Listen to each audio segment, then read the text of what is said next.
Je suis Xavier Play, je suis directeur financier de la Société du Grand Paris depuis le début de cette année dans le cadre d'un ajustement de son organisation. J'en étais au préalable le directeur Risk, Audit et Compliance, qui est une direction qui a disparu à l'occasion de cette réorganisation. J'ai rapatrié avec moi la direction financière, les fonctions risque, conformité, et puis la couverture des risques, qui était également dans ma précédente direction. On a laissé l'audit faire sa vie indépendante tout seul de son côté. Donc voilà, et sans m'étendre sur mon parcours personnel, j'ai une première partie de carrière dans les services de l'Assemblée nationale, comme administrateur puis conseiller des services, qui m'a vu faire un petit passage à la Cour des comptes. Et puis après, une deuxième partie de vie dans le privé, où j'ai créé une petite boîte de conseil pour aller faire du conseil en fiscalité et finances locales, ce qui m'a permis de retrouver la Société du Grand Paris, dont j'avais écrit un petit bout de la loi en 2010. Et puis, j'ai d'abord été le responsable fiscal, et puis ensuite assurance fiscalité, directeur risque, audit et compliance, et maintenant directeur financier. Et j'ai le privilège d'avoir gardé dans cette réorganisation, dans une fonction intégrée au sein de la finance, la partie management des risques, qui est incarnée du coup par Christophe. Voilà, alors je me rapproche de toi parce que c'est juste parce qu'il y a une caméra qui est en face de nous. Voilà. Donc enchanté, Christophe Mur, donc responsable du risk management au sein de la SGP. Ça fait maintenant un peu moins de 2 ans, puisque je suis arrivé en septembre 2020 à la SGP. Auparavant, j'ai eu une carrière à la fois dans l'audit interne. J'étais donc à la SNCF au sein de la holding, donc j'ai occupé des missions de chef de mission audit interne sur tout le groupe.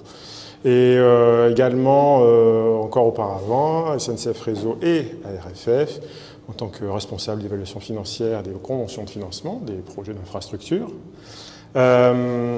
plus quelques postes occupés en contrôle de gestion. Voilà, à travers ces différents postes, à chaque fois, il y a un prisme du risque qui est différent.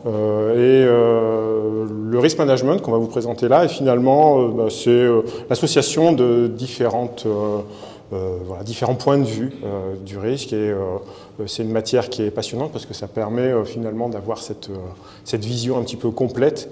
Et ce qu'on espère, c'est que ça va vous passionner aussi. Voilà.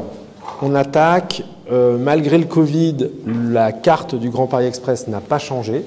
Donc je ne vais pas vous faire l'injure de vous la représenter, puisque vous avez déjà eu une séance inaugurale, même si elle était il y a un certain temps. Peut-être juste cette carte et la slide suivante pour rappeler à quel point c'est une maîtrise d'ouvrage. Souvent les gens disent maîtrise d'ouvrage de tous les superlatifs. C'est vrai que pour nous, les collaborateurs, c'est un peu comme les pyramides du siècle en termes de réalisation, de projets d'envergure.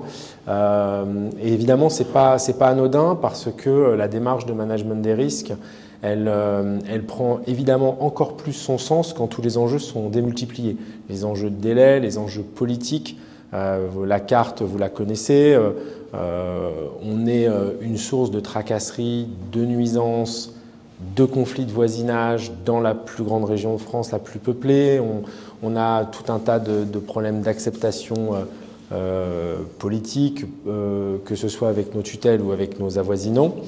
Et puis évidemment, notre enjeu, ça va être de livrer dans les coûts et les délais ce projet énorme.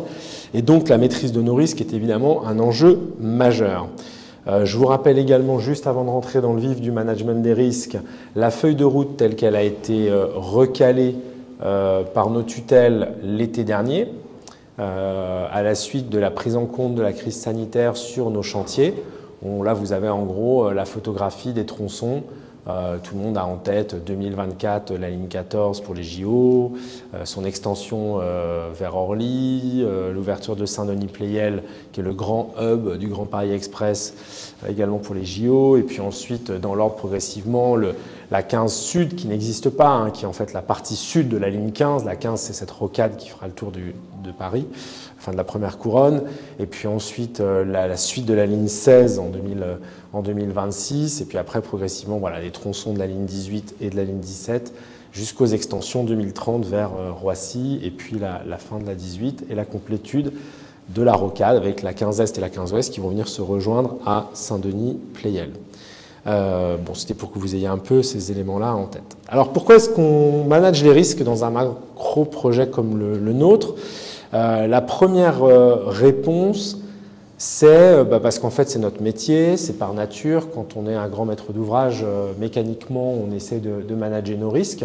Et donc, c'est une façon de s'assurer qu'on a atteint sa cible en termes de coûts, délais, fonctionnalités, c'est de s'assurer que tous les risques qui pourraient nous en empêcher sont convenablement maîtrisés. J'avance un petit peu sur ces présentations théoriques pour vous dire qu'en réalité, au sein de la Société du Grand Paris, comme dans beaucoup de maîtrises d'ouvrage, la maîtrise des risques, ça part toujours d'une situation où au départ, on est les casse-pieds de service. On est ce qu'on dit un irritant, c'est-à-dire en réalité, on vient voir des pilotes opérationnels, on lui dit bon, ça suffit pas quand même que ton maître d'œuvre t'ait dit que le risque il valait tant, il faudrait que tu le documentes, puis c'est pas fiable, c'est pas parce que ton titulaire de marché t'a dit que c'était ça, que c'était ce prix-là. Est-ce que tu as regardé quand même ailleurs, tu as utilisé des benchmarks, tes valeurs elles sont robustes? Non, tu t'es pas posé la question, tu m'as dit que l'occurrence c'était 100%, mais est-ce qu'on est vraiment sûr que le risque va arriver? Ah, bon, ok, il faut faire des ateliers. Là, les opérationnels disent non, mais moi, j'ai pas que ça à faire. Hein. Concrètement, c'est bon, moi, j'ai autre chose à faire dans ma vie. Je suis pas payé pour maîtriser les risques. Et puis, effectivement, après, on se rend compte que le gars, il a un risque parce que sa gare à Versailles Chantier, elle va être probablement incapable d'être mise en chantier à temps à cause d'une association qui veut pas quitter ses locaux. Et le gars dit ouais, mais en fait, c'est pas moi je suis pas juriste, c'est pas moi qui exproprie, etc. Ah oui, mais alors du coup, il faut aller mobiliser les porteurs d'action, etc., etc. Et en fin de compte, au départ, et tout au long du projet, le management des risques, c'est un investissement. C'est un investissement en temps, c'est un investissement dans une démarche, c'est pas quelque chose de gratuit. Ça vient prendre la place d'autre chose. Pour la petite expérience, enfin la petite anecdote, on vient d'inaugurer en Grande-Bretagne l'Elizabeth Line de Crossrail pour le jubilé de la Reine. Crossrail, c'est un projet qui atteignait tous les records en staffing de risk manager sur la partie infrastructure génie civil. Du coup, Crossrail est arrivé en fin de séquence d'infra, dans les temps, dans les budgets. Du coup, ils ont licencié les risk managers. Et puis, ils ont commencé les essais systèmes, 6 mois avant l'ouverture. Ils ont pris 4 ans et demi de retard. Direct. Boum. Voilà. Et en réalité, on se rend compte que l'intérêt de l'investissement dans le risque, ce n'est pas uniquement d'être un irritant, c'est en réalité d'offrir, quand la démarche elle est mature, des vrais outils pour améliorer le pilotage, la performance opérationnelle des projets, de façon à être capable d'atteindre nos cibles de coûts, de délai. Du côté de la Société du Grand Paris, on a essayé de capitaliser, c'est ce que j'ai mis dans le dernier bullet point, sur une sophistication progressive du dispositif de management des risques, de façon à éclairer une gouvernance qui, peut-être, avait approché le sujet de façon uniquement budgétaire. Je vais y revenir dans un instant. Souvent, on considère qu'un risque, c'est un coût. C'est le coût de la provision que vous avez pris dessus. Ou alors c'est le coût de la cotisation de l'assurance qui va vous permettre de vous le couvrir si jamais ça arrive. Donc en fin de compte, un risque, c'est de l'argent. J'y reviendrai parce que justement, c'est la culture sur laquelle nous, on a essayé de faire évoluer la Société du Grand Paris. Depuis 2020, l'arrivée de Christophe dans les cadres de la SGP n'y est pas pour rien, on a bousculé notre maîtrise d'ouvrage pour essayer de la tirer vers le haut. Alors, on va vous présenter un peu plus tard le dispositif complet de management des risques, mais moi je suis là pour essayer de vous raconter un peu l'histoire telle qu'on l'a accomplie et pourquoi on l'a accomplie. On a effectivement conduit un certain nombre d'études, on a mobilisé des cabinets extérieurs, on a dit mais faites-nous des benchmarks, on est allé voir dans l'avionique, on est allé voir dans les centrales électriques, on est allé voir Crossrail, on a recherché à comprendre qu'est-ce qu'il fallait faire pour avoir un risk management qui soit au sommet des bonnes pratiques. On a évidemment recruté des gens compétents, dont Christophe. Merci. On a amélioré la formation de nos équipes opérationnelles sur ces sujets-là. Et puis on a commencé à faire du travail. Alors là, vous vous rappelez de la taille de la carte que je vous ai montrée au début. Vous vous doutez bien que quand je dispatche 15 risk managers sur l'ensemble de ce projet-là, en fait, le gars, il est en silo dans sa gare ou sur son tronçon et il ne voit pas qu'en réalité, il y a un autre risk manager ailleurs qui se trouve, pas de chance, avoir le même BT piste, qui a le même marché de génie civil plus loin, qui crée un tunnel de même gabarit avec le même tunnelier fabriqué par le même mec en Allemagne et que donc sa cotation de risque de venue d'eau quand il perce un ouvrage est probablement pas très très loin de celle de son camarade sur l'autre ligne. Donc s'ils se parlent, et donc là on a commencé à créer des référentiels, des analyses croisées, du retour d'expérience qui vient nourrir le risque. Alors une fois qu'on a fait cette montée en charge du risk management et de sa valeur ajoutée professionnelle, alors je ne vais pas détailler tous les éléments qu'il y a là, mais il y a aussi effectivement, il aurait fallu que je l'évoque, le déploiement d'un système d'information spécifique, dont je ne fais pas la promotion ici, mais qui est de grande qualité, et qui nous a permis d'embarquer toute l'entreprise sur des plateformes de management des risques. Ça nous a permis d'accompagner la gouvernance, c'est-à-dire en fait le directoire de la Société du Grand Paris et son conseil de surveillance, vers une évolution du discours, du pilotage du projet. Alors comme je vous le disais tout à l'heure, au départ de l'action, le risque, c'est de l'argent, c'est des provisions. On dit, il y a l'argent que je suis sûr de dépenser, puis il y a l'argent que je risque de dépenser. Et il y a l'argent que peut-être je dépenserai, mais sur des risques que je ne suis pas trop capable d'identifier. Et souvent, voilà, la provision pour risque identifié, la provision pour aléa et imprévu, on a ça dans tous les projets, c'est de l'argent. Les risques, c'est ça. Et le problème de cette méthode, et c'est ce que le chemin qu'a fait la gouvernance de la SGP l'année dernière, le problème de cette méthode, c'est qu'elle repose sur une photographie à un instant donné, en l'occurrence à l'époque où on a fait la budgétisation de la Société du Grand Paris, donc on a actualisé notre feuille de route en 2017, on a fait une photo et on a dit, bon bah alors, combien je mets de côté pour les risques? Ah, je mets de côté tant d'euros, très bien. Et puis en fait, dans le temps, cette enveloppe, ce que vous faites, c'est que vous ne la réévaluez pas, parce que si vous la réévaluez chaque fois qu'un risque apparaît, bah, ce n'est pas du tout responsabilisant. Vos pilotes opérationnels, si vous leur rajoutez de l'argent chaque fois qu'il leur arrive une tuile, ben en fait, ils ne maîtrisent pas leur risque. Ils dépensent de l'argent. Bon, donc vous la figez. Ben, comme vous la figez, elle finit par plus du tout ressembler à vos risques projets, parce que vos risques projets, ils ne sont pas figés. Ils passent leur temps à vivre. Donc au bout de 3 ans, vous avez une provision, elle ne ressemble plus à rien. Et tout ce que vous avez fait, c'est compter les coûts partis. Et vous regardez fondre l'iceberg, année après année.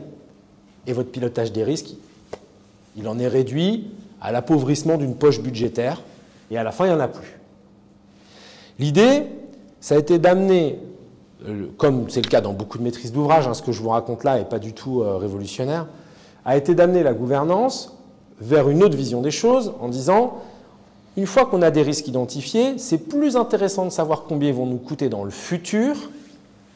Évidemment, c'est important aussi de savoir combien ils nous ont coûté quand ils se sont réalisés, mais il faut être capable d'estimer à l'avance, d'anticiper autant que possible, par des méthodes probabilistes, qu'on appelle donc des estimations de risques identifiés, les coûts quand ils vont se réaliser, en étant capable de documenter les risques au cas par cas, avec des probabilités de survenance, avec des coûts de survenance, de façon à être capable de dire il est raisonnable de penser que dans X% des scénarios, le risque qu'un voussoir tombe dans ce tunnel me coûte tant d'euros.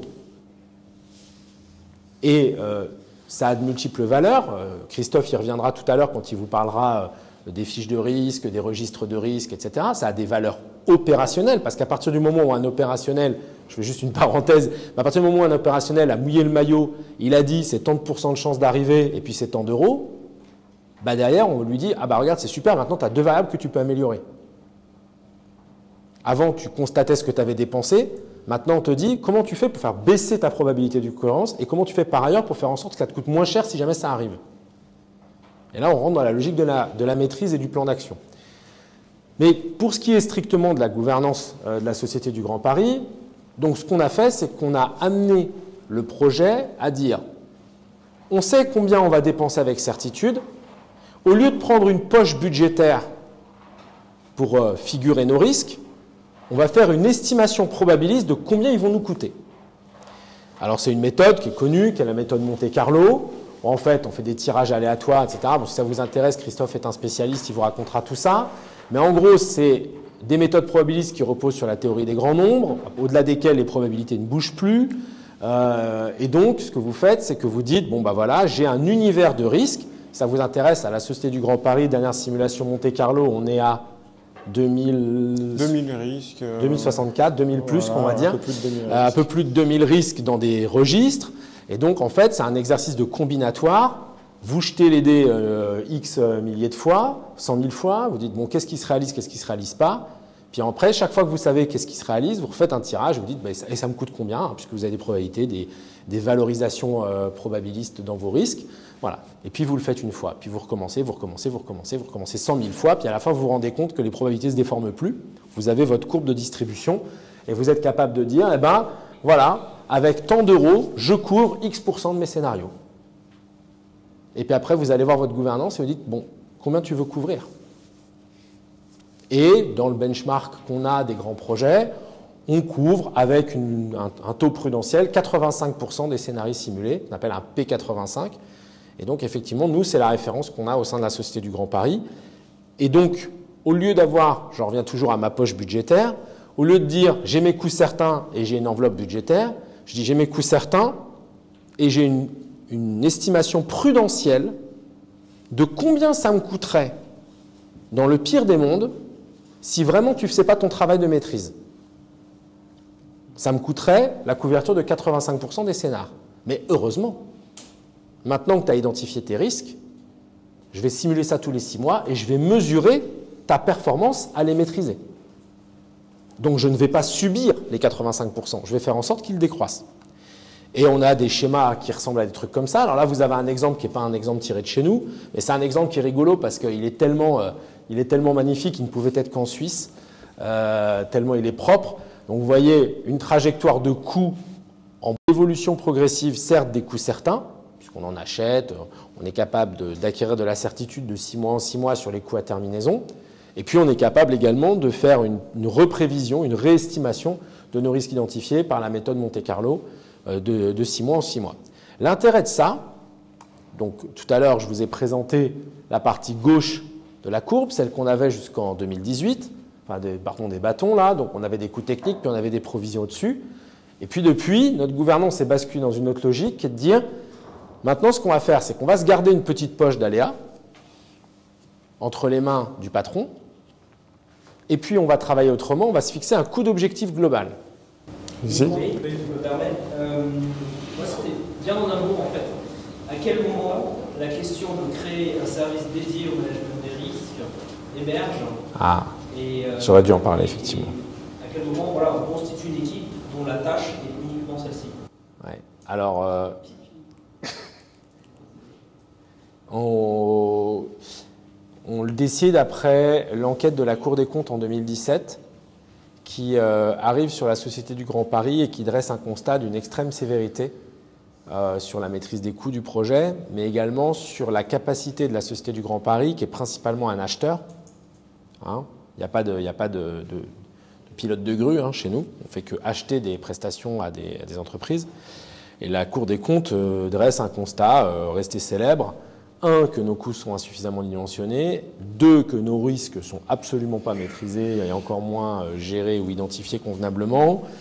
3, que la démarche d'audit est inexistante au sein de notre maîtrise d'ouvrage, et que donc globalement on est en train d'acheter trop cher des choses qu'on ne connaît pas à des gens qu'on est incapable de piloter. Bon. Donc, une fois passé la digestion de ce constat amical, la Société du Grand Paris s'est mise en ordre de bataille dès le début de l'année 2018 et a créé notamment la direction que j'avais l'honneur de diriger jusqu'à ce qu'on la fasse disparaître, qui était la direction Risk Audit et Compliance, qui est née entre autres de ce rapport de la Cour, avec dedans une équipe consacrée effectivement à l'animation dans la SGP de la démarche de maîtrise des risques. Alors, je dis bien d'animation, parce qu'en fait, après, on a des projets. On est en mode matriciel, on est en mode projet. Hein, donc, un directeur de projet, s'il me dit moi, les risques, je m'en contrefous, ça ne m'intéresse pas. Ton Monte Carlo, c'est un truc de techos. Voilà. Bah, en fait, il y a un moment donné, c'est du dialogue projet, hein, mais il maîtrise comme il peut son aventure. Hein, voilà. Donc c'est plus le cas. Parce que généralement, ils ont des déboires, ces gens-là. Donc, il y a un moment donné, on finit par là, bah, tu vois, si tu fais un petit effort sur tes risques, peut-être que voilà. Donc, il y a fini un moment donné où c'est ce que j'expliquais tout à l'heure sur l'effort de la gouvernance qui pousse, à un moment donné, le directoire pousse en fait toute l'entreprise à se professionnaliser sur ce domaine-là. Mais au départ de l'action, la vraie réponse, c'est ça, c'est l'enquête de la Cour. J'avais une question sur quelles sont les interactions que ça représente entre les sociétés d'ingénierie et puis les constructeurs. La cartographie, finalement, elle est partagée, elle est mise en commun, ou chacun fait son exercice d'inventaire et de quantification? Un peu les deux. Oui, alors un peu les deux. Alors déjà, il y a dans l'écosystème, hein, SGP maîtrise d'ouvrage fait appel à un ensemble de maîtrises d'œuvre qui sont censées piloter un ensemble d'entreprises, des entreprises titulaires, des groupements. Voilà. Bon. Dans cette chaîne-là, on a une récupération d'informations. Chacun est censé évaluer l'ensemble de ses risques. La maîtrise d'ouvrage SGP récolte l'ensemble de ces éléments pour pouvoir alimenter les registres, mais aussi la cartographie. Donc c'est quelque chose qui va par la suite jouer avec une boucle de retour sur les plans d'action qui doivent solliciter chacun de ces acteurs. Au sein de la maîtrise d'ouvrage, on va avoir un ensemble de porteurs d'action qui eux-mêmes devront solliciter les maîtrises d'œuvre. Donc les maîtrises d'œuvre sont censées réaliser un ensemble aussi d'actions, de livrables ou autres, qui auront pour effet d'agir sur les entreprises titulaires. Voilà. Donc c'est un petit peu comme ça. La réponse, elle est forcément un peu double, hein, parce que comme on va vous le dire dans un instant, il y a un sujet de cartographie, c'est-à-dire quelle est notre acception de notre univers de risque avec des évaluations de criticité.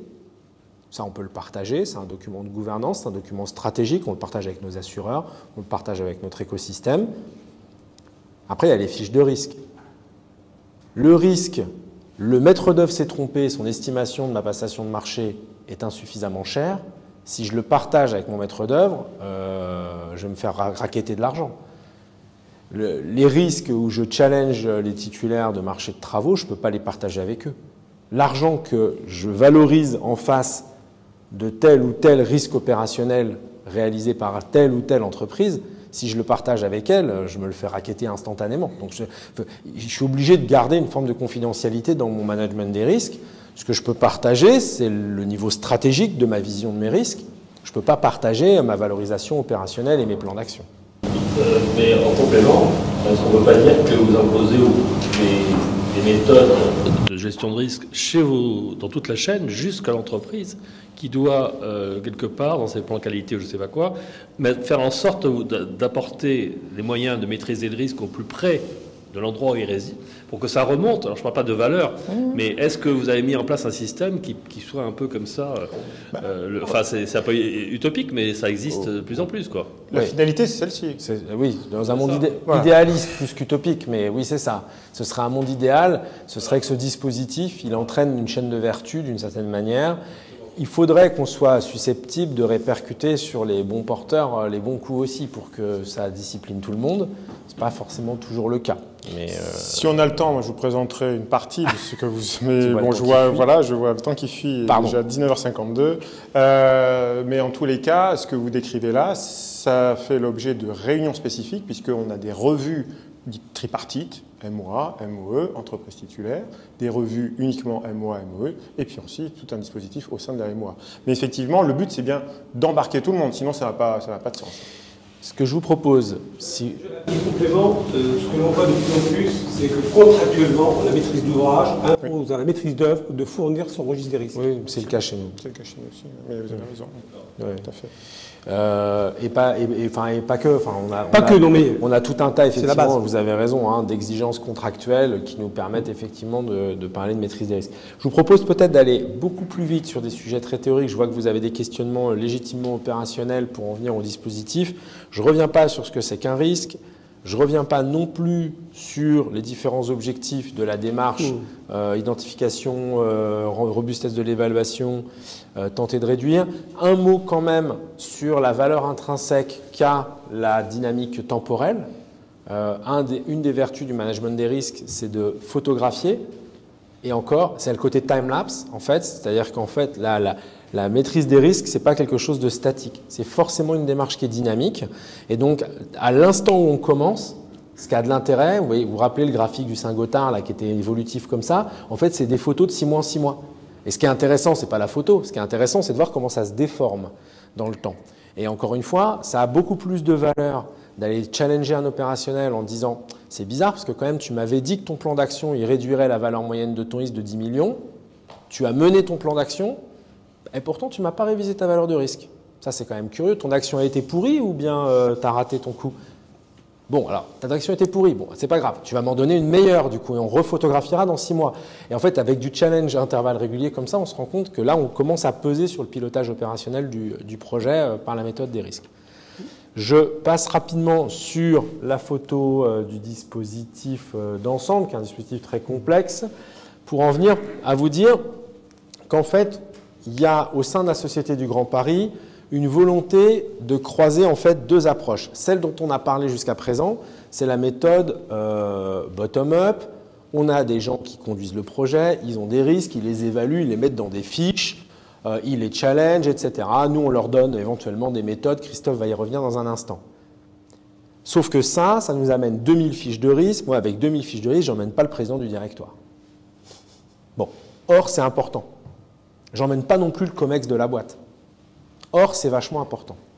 Donc, il y a un moment donné, il faut croiser ça par un truc qui me permet d'appréhender le macro-problème, le big risque qui me tue, des risques politiques, des risques de financement, des risques de faire s'effondrer la moitié de Cachan dans mon tunnel de la 15 Sud. Si jamais ça arrive, probabilité extraordinairement faible, mais si ça arrive, on est tous morts, au sens littéral malheureusement du terme. Donc, il y a effectivement des risques dont le plan d'action n'est pas une option. Et ça, je ne les attrape pas par mon Monte-Carlo, etc. Et donc, en fait, je croise deux méthodes. Je croise une méthode qui est une méthode fiche de risque. J'ai de la data, j'ai de la proba d'occurrence, j'ai de la valorisation, j'ai des plans d'action, je la photographie de proche en proche.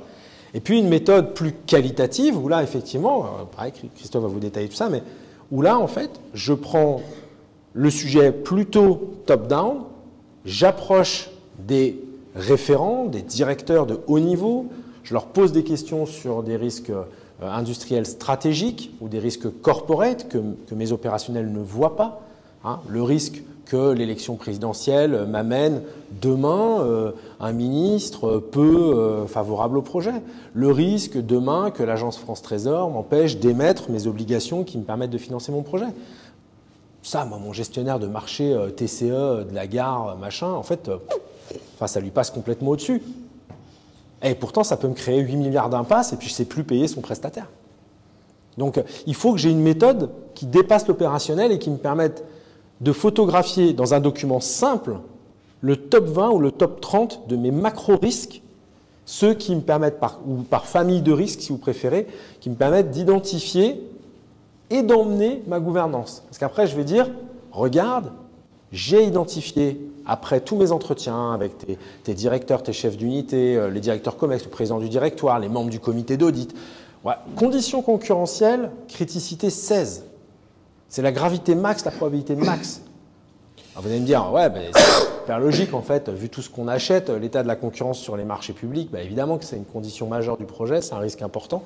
Et donc derrière, on va avoir un plan d'action là-dessus, mais ce n'est pas un plan d'action pour le gestionnaire opérationnel. C'est le directeur des marchés.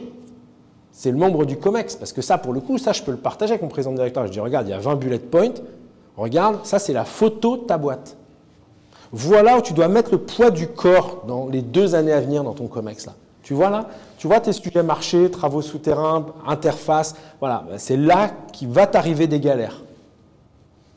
Concrètement. Donc, pousse tes équipes là-dedans. Objective tes équipes là-dessus, éventuellement, pour t'arranger. Et ensuite, je vais passer également là-dessus. Peut-être en arrivant assez rapidement, je ne sais pas ce qui est le mieux, Christophe, en fait, en réalité. Juste pour dire un mot sur la façon dont on croise ces deux démarches-là, la démarche montante et la démarche descendante. En fait, elle se fait par deux choses. D'abord, un travail de transversalité et d'animation. On a parlé tout à l'heure de à quelle heure on crée une équipe risque dédiée, des professionnels dédiés, etc. Donc des gars qui n'ont pas le nez sur le guidon du projet et qui vont être capables de dire « Stop les gars, tout le monde lève le stylo, on fait 3 mois de travail thématique, benchmark sur les risques tunnels. » Parce que je l'ai vu dans la carto, il est travaux souterrains, il est en C16, c'est un truc hyper dangereux pour nous.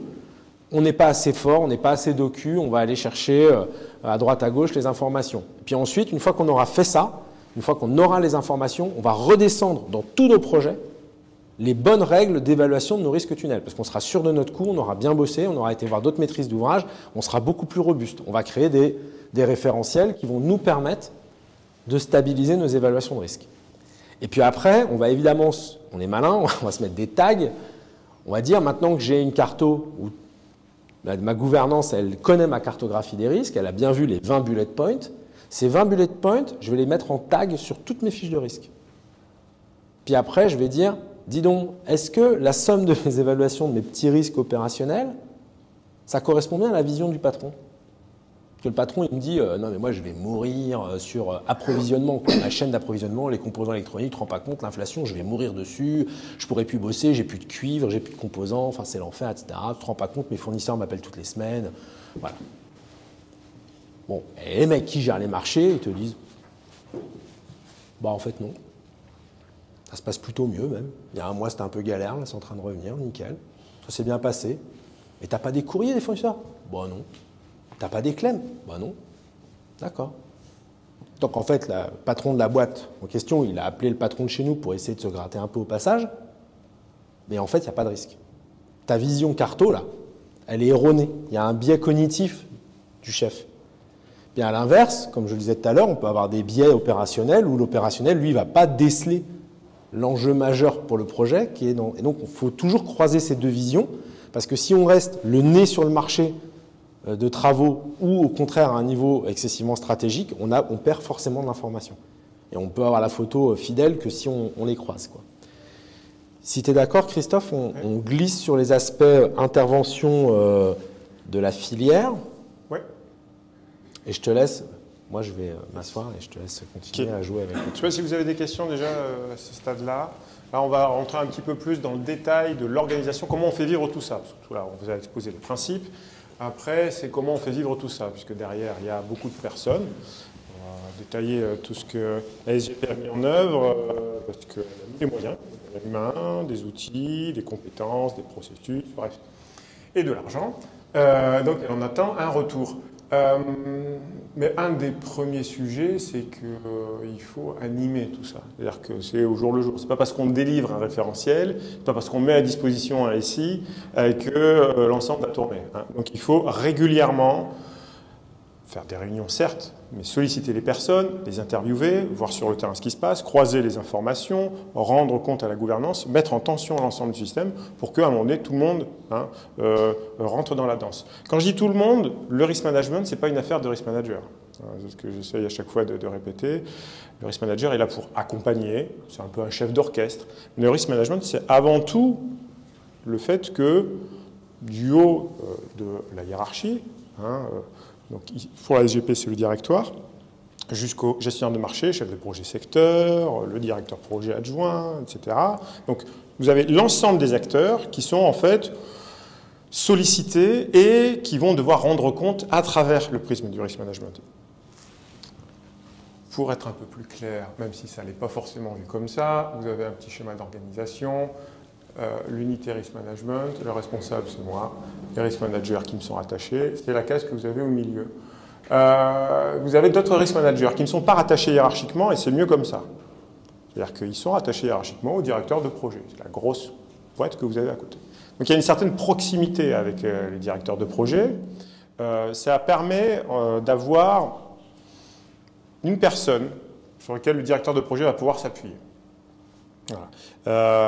Il va être en confiance avec lui, il va dire il fait partie de mes équipes. Donc c'est très important pour capter l'information au plus près de ce qu'on pourrait dire l'objectivité. Vous avez évidemment d'autres risk managers un petit peu partout, mais je ne vais pas m'étaler là-dessus. En tous les cas, en tout, ça fait une quinzaine de personnes qui ont ce titre de risk manager. Voilà. Dans peu de boîtes, vous restez. Et comme je disais tout à l'heure, ces risk managers eux-mêmes se démultiplient en sollicitant l'ensemble des acteurs. Tout ça pourquoi l'unité donne un rôle d'animation, je l'ai dit, je l'ai évoqué tout à l'heure, un rôle de prescription, on a évoqué à travers des référentiels. Voilà. Donc il y a ces échanges entre l'ensemble de la filière et l'unité, et puis l'échange des données, pour avoir leur troisième rôle qui est un rôle de production auprès de la gouvernance. On a parlé des simulations Monte Carlo, on a parlé de la cartographie. Là aussi, ce genre de dispositif, vous ne le retrouverez pas souvent. On a parlé de Crossrail, ça existe. Pour des grosses structures, ça existe. Quel est l'intérêt? C'est en fait de faire un petit peu la police. Hein, de dire, voilà, un risque, c'est ça. C'est pas le fait de dire, c'est pas la cause, c'est pas la conséquence. Voilà. On a un événement redouté. Déjà, de se mettre dans cette culture-là. Ça permet d'avoir des pratiques qui sont comparables les unes aux autres. Parce que souvent, dans des projets, on a un risk manager qui arrive. C'est une fonction, c'est quelqu'un qui occupe ça à mi-temps, qui occupe cette fonction à mi-temps, et qui va devoir réinventer la roue souvent à chaque fois. C'est-à-dire qu'il va repartir de zéro pour rétablir un nouveau registre de risque, de nouvelles pratiques, et puis sur un autre projet, il va faire autre chose. Voilà. Donc ce type d'organisation est important pour assurer une certaine stabilité, une continuité, et d'avoir quelque chose qui sert vraiment. Alors comment on fait? Bon, je vais peut-être pas, là c'est beaucoup de choses, mais c'est tout ce qu'on fait concrètement, quoi, hein. C'est quoi le quotidien d'un risk manager auprès de l'ensemble des acteurs? Oui, il doit identifier un risque, ça va de soi. Il doit renseigner le SI, puisqu'on a un SI spécifique. Hein. Là aussi, c'est une grosse avancée par rapport à beaucoup d'entreprises. Hein. On n'a pas de tableur Excel sans fin, on ne sait plus quelle version, qui l'a eu et autres. Bon. Des évaluations qualitatives, quantitatives, je n'y reviens pas, on l'a quand même pas mal détaillé. Évidemment, ce qui est hyper important, c'est le traitement, disposer de plans d'action, parce que c'est bien ça la finalité du risk management. Là, on parle beaucoup, voilà, simulation Monte Carlo, c'est sympa, actuellement c'est très enrichissant, mais la finalité, c'est pas de faire des simulations Monte Carlo. Hein. Ça, c'est vraiment, quand on dispose d'une surface comme la SGP, on peut se permettre d'avoir ce type d'approche. Mais l'objectif du risk management, c'est avant tout de réduire, transférer ou éviter les risques. Voilà, c'est de disposer donc des plans d'action. Je suis chef de projet. Qu'est-ce que je vais mettre en œuvre concrètement pour que le risque que j'entrevois soit ne se réalise pas, soit l'impact va être diminué. Et c'est là-dessus que je vais être suivi. Je vais reporter auprès de la gouvernance sur l'action que j'ai pu réaliser. Ça répond à ce que disait tout à l'heure Xavier, hein, sur le fait de passer d'une logique budgétaire. Je tire sur une provision, comme ça, voilà, au fur et à mesure, et puis je laisse le reste du budget à mon successeur, s'il en reste, à une logique un petit peu de maîtrise du risque. Donc c'est ce qui évoquait là tout à l'heure à l'instant Xavier, les liens entre cette approche bottom-up et l'approche top-down. Registre des risques, c'est tous les risques industriels. Voilà. C'est-à-dire qu'on a interrogé tous les chefs de projet de secteur, on a un énorme registre des risques avec 2000 risques. Voilà, c'est une quantité de données qui est une mine d'informations qui est essentielle, mais très dure à synthétiser. Bien. Donc on se sert également de la cartographie SGP, où là on interroge personne, là c'est plus l'approche top-down, on va interroger avant tout directoire, COMEX, mais aussi les managers en dessous, pour pouvoir repérer ce que l'on va appeler les macro-risques. Et on va confronter les deux approches. Voilà. Donc il y a une démarche spécifique là-dessus. Vous voyez, le pilotage opérationnel, le pilotage stratégique. Registre des risques, j'interroge gestionnaire de marché par gestionnaire de marché, où en sont ses actions concrètes sur son marché. Pilotage stratégique, là je présente aux tutelles et au directoire, bon, voilà, où en est l'État. Et là, ce sont d'autres types d'actions. C'est toujours la même logique, les actions de directeur COMEX. Voilà. Si tu ne fais pas tes actions, tu n'as pas ton bonus. On a du coup une faculté à pouvoir développer, bon, je rentre un petit peu dans le détail, mais c'est l'appétence au risque. Alors là, ce qui est intéressant, c'est de dire finalement sur ce sur quoi je dois faire le focus. Voilà. La SGP a dit, moi, tout ce qui est en gravité 4, là, voilà, ce que vous voyez sur la droite de la matrice de chaleur, ben, tout ça, je dois le traiter. C'est pas possible. Je ne peux pas me permettre. Bon, on peut avoir une autre approche, hein, qui consiste à dire, moi, je m'occupe que de ce qui est en C16, le plus probable et le plus grave. Parce que je ne veux pas mettre tant de moyens que ça, parce que j'estime que ça me coûterait plus cher de mettre en œuvre des plans d'action que de payer, finalement. Voilà. Bon. C'est pour ça aussi qu'on a choisi le P85, l'appétence au risque dans les simulations Monte-Carlo. J'essaye de couvrir 85% des scénarios que je simule. Pourquoi 85%? Pourquoi pas 80? Pourquoi pas 90? Pourquoi pas 50? On peut faire ce choix-là aussi. Je rentre un petit peu... Alors, est-ce que vous avez des questions? Avant que je passe un petit peu plus dans le détail. Oui. Pardon, ça porte sur la compréhension peut-être de votre intervention même. En fait, ma question elle est très simple. Est-ce que vous avez déjà eu un cas où, dans le cadre de votre recherche de maîtrise de risque, vous êtes tombé dans l'immixtion du maître d'ouvrage? C'est-à-dire? C'est-à-dire que vous interférez au-delà de vos frontières et que vous expliquez à l'entreprise comment faire ces processus de fabrication ou d'autres, et in fine, vous outrepassez un petit peu le devoir de non-sachant de maître d'ouvrage. Jamais? Non, moi, à ma connaissance, non. Okay. C'est à la mienne non plus. Hein. Il faut savoir que ça va même plus loin que ça. Hein. On a aujourd'hui, par exemple, un dispositif assurantiel qui n'est qu'une petite partie du traitement des risques. Hein. C'est la partie couverture de certains des risques s'ils devenaient à se réaliser sur l'ouvrage, qui nous oblige à un dispositif de prévention. Les ingénieurs préventionnistes de nos compagnies d'assurance qu'on est obligé d'emmener sur les chantiers, qui recueillent les données de conception des ouvrages, et on n'a pas le droit d'aller dire ce qu'on en pense. Hein, et c'est important de rester chacun de son côté. Il en va de notre responsabilité civile, financière. Et puis, au bout du bout, ça reste, nous, un registre des risques, une maîtrise des risques de maître d'ouvrage. Hein. Donc, en fin de compte, ce qu'on peut dire, risque, ouvrage mal conçu, on peut le mettre. Hein. Et en plus, on en a eu. Je ne les dénoncerai pas, mais j'ai des maîtres d'œuvre dont je sais qu'ils ont mal conçu des ouvrages. Potentiellement, ils pourraient encore mal m'en concevoir. Au-delà des prescriptions réglementaires, par exemple, respectant pas la loi. Donc, une fois que je sais qu'ils l'ont fait, je me dis qu'ils vont peut-être le refaire, quoi. Donc, je peux mettre dans mon registre des risques comme cela, mais je ne vais jamais concevoir à leur place. Le plan d'action, ça ne peut pas être me passer du maître d'œuvre. Le plan d'action, ça peut être rechallenger mon maître d'œuvre, aller lui casser les pieds, provoquer plus de réunions, rechallenger ce qu'il m'a produit comme conception à l'aune des autorisations administratives, ou lui coller des pénalités comme un malade sur ses erreurs de conception jusqu'à ce qu'il apprenne à arrêter de m'en faire. Voilà. Mais en tout cas, je sors jamais de mon rôle. Ça, c'est sûr. J'avais une question sur l'aspect juridique. Parce que les risques et les coûts que vous identifiez, à la limite, ils peuvent être portés par l'entreprise et pas par la SUP. Comment vous interagissez avec le juridique, en fait, sur la partie contractuelle, hein, pour reporter peut-être certains risques Si tu veux répondre. Ouais. Alors. Ou alors le cas le cas des marchés publics, peut-être vous. Non. Alors en fait, c'est plutôt. En fait, je dirais que c'est encapsulé dans l'évaluation du risque. C'est-à-dire qu'en fait, comment se matérialise financièrement un risque de libération tardive d'une emprise? Ça coûte de l'argent à la fin parce que le groupement d'entreprises de génie civil Bouygues a récupéré le chantier trop tard, donc il a mis 25 mecs à jouer à la belote dans le bar d'à côté parce qu'ils ne pouvaient pas travailler, il a mis des bases-vie en stand-by sur des grues qu'il a fallu louer, enfin c'était une galère, etc. Bon.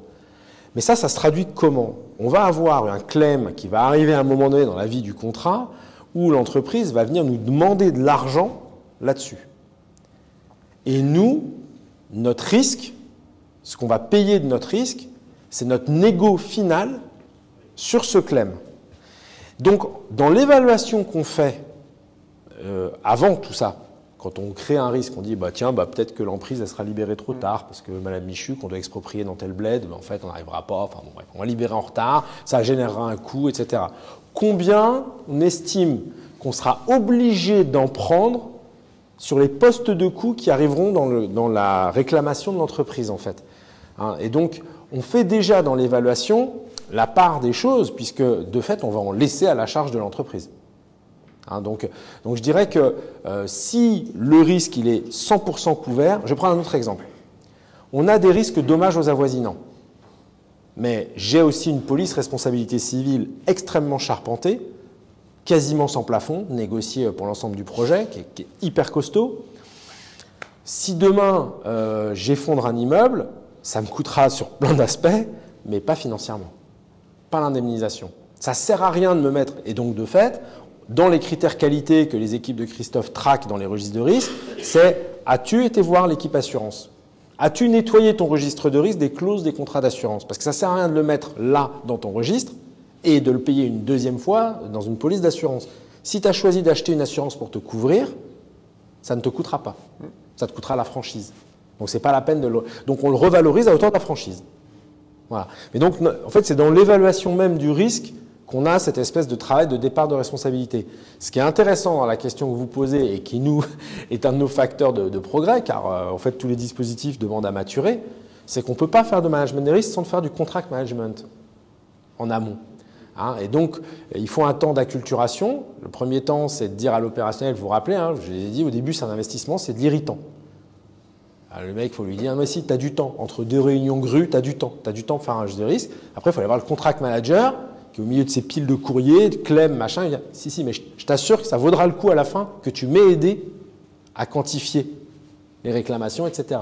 Et en fait, il faut emmener aussi les contract managers et les juristes à nous aider à bien dimensionner les choses. Et là, vous avez raison, on ne peut pas le faire sans eux, concrètement. On a besoin de cette vision juridique.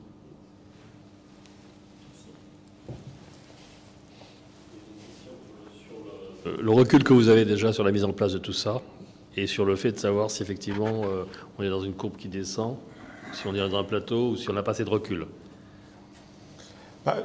Comme l'a évoqué Xavier tout à l'heure, la démarche elle a été lancée, les principes avaient été lancés suite au coup de semonce du rapport de la Cour des comptes de 2018. L'équipe, il y a une première équipe qui s'est vraiment mise en marche, on va dire, en 2020. Aujourd'hui, on arrive à avoir une certaine vitesse de croisière. On n'est pas clairement au bout de la maturité du dispositif. C'est un travail de longue haleine et continu. Et c'est le propos que vient d'avoir Xavier, je dirais, il faut embarquer les gens. Là, on a parlé du fait que, effectivement, le risk manager doit être accompagné du contract manager pour entourer le gestionnaire de marché, lui donner l'ensemble des éléments qui vont lui permettre de pouvoir piloter correctement, efficacement son marché. Bon. Mais ce n'est pas suffisant. Il faut aussi qu'à un moment donné, le risk manager puisse travailler avec les responsables planning pour bien détecter est-ce qu'il n'y a pas un trou dans la raquette à un moment donné. Hein. On a parlé beaucoup de coûts ici. Vous avez vu, beaucoup de millions d'euros. Pas trop parler de délai. Là aussi. Il y a un risque, ce n'est pas qu'une histoire de coût. Bon, toujours cet exemple-là, c'est un peu l'exemple de Crossrail. Hein. C'est bien d'avoir une provision pour risque, sauf qu'à un moment donné, vous avez un budget peut-être de 500 millions d'euros, très bien, super, et puis il manque un extincteur dans la gare de Noisy-Champs lors de la visite sécurité avec les pompiers. Hein, on est à 1 mois de la mise en service. Les pompiers ils disent on se revoit dans 6 mois. Voilà. Et puis c'est tout. Donc pour un extincteur qui vous aura coûté peut-être 50 €, vous prenez 6 mois dans la vue. Ce genre de risque, là aussi, c'est quelque chose sur lequel on doit progresser, parce que c'est là où on les identifie aujourd'hui, mais on n'est pas encore dans une approche aussi mature que sur les risques ayant un impact coût. Voilà. C'est pour vous donner un petit peu un florilège. Donc il faut continuer à la fois à convaincre, parce que mine de rien, cette démarche-là n'est pas non plus... on a parlé de l'irritant, mais ce n'est pas forcément inné. Bon, alors je ne sais pas si ça vaut le coup de continuer, parce que là j'allais rentrer dans le détail de la modalité d'élaboration de la cartographie, la grande cartographie SGP. Bon, c'est pour vous dire que voilà, tout ce qu'il faut faire pour embarquer les gens, donc on arrive, ça a déjà été présenté. L'évaluation quantitative, ça va de soi pour ceux qui ont fait un petit peu de stats et pour ceux qui n'en ont pas fait, je vous renvoie à Internet. Mais grosso modo, vous avez des probas, vous devez simuler le montant minimum, le montant maximum et puis le plus probable, un scénario médian, un mode. Et avec une loi de probabilité qui peut être une loi de probabilité très simple, type une loi triangulaire, c'est-à-dire vous faites un triangle, quoi, voilà, tout simplement. Voilà. Vous ne faites pas une loi normale ou autre. Vous vous embêtez pas avec ça. Donc, c'est quand même à la disposition. Alors, c'est le rôle de l'unité que je dirige, de pouvoir un peu former les gens, faire de la pédagogie, les sensibiliser. Donc, d'où l'intérêt de ce type d'unité Alors c'est là où on rentre dans le dur, les fameuses simulations Monte Carlo, mais on en a déjà beaucoup parlé. Comme je disais tout à l'heure, c'est un petit peu le nec plus ultra du risk management. C'est à la fin, on arrive, on est très bien, super, on a ça. Par contre, après, vous devez rendre opérationnel ce genre d'outils, ce genre d'indicateurs. C'est très difficile à comprendre. Les gens ont beaucoup de mal. Hein. Donc, il faut y revenir régulièrement. Et il faut le réserver à un moment donné à une notion d'ordre stratégique. Je crois que c'est important. Tu m'autorises à t'interrompre une seconde, Christophe, pour dire que il y a un mauvais procès qui est fait à la méthode probabiliste. C'est compliqué, quoi. Ah, c'est hyper compliqué. Franchement, on n'y comprend rien, tes machins. C'est quoi? Et je comprends pas pourquoi ton P0 il coûte pas 0.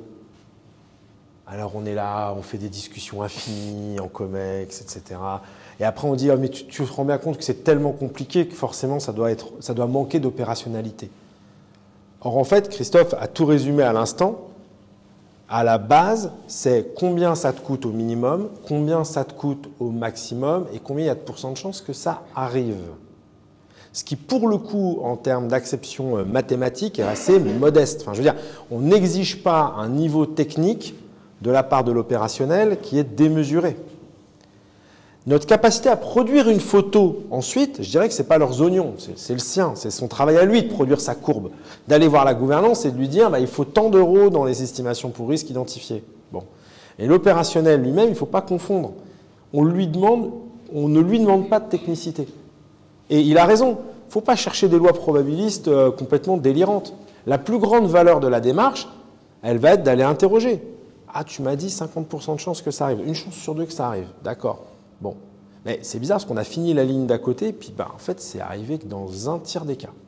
Peut-être que la proba elle est quand même plus proche de 33 que de 50 du coup. Enfin voilà quoi.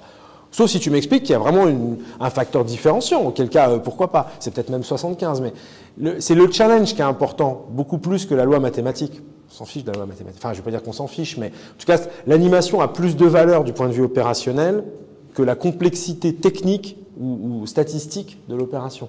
Et donc, je dis ça parce que c'est un problème auquel nous, on s'est heurté et qu'on a mis du temps à faire sauter le bouchon de champagne, entre guillemets, à l'intérieur de l'entreprise. Des esprits chagrins qui, évidemment, je vous rappelle, hein, au début, on est irritant, puis après, on se rend compte qu'on a de l'utilité. Mais quand on est dans le mode irritant au départ, tout le monde trouve qu'il dit oh, c'est vachement compliqué, voilà, sophistiqué, ton truc de Tecos, là, il faut avoir fait Central, Supélec pour être capable de comprendre, voilà. Et donc, du coup, il disqualifie en quelque sorte la démarche opérationnelle de management des risques par la complexité de son estimation probabiliste, ce qui est évidemment un très mauvais procès qui lui est fait. On arrive à peu près au bout de l'ensemble de la démarche. Il faut dire qu'avec ta formule de MV là-haut... Voilà, c'est pour je voulais terminer sur une belle formule voilà, mathématique qui est en fait très simple, hein, mais voilà. C'est parce que c'était vous. Voilà.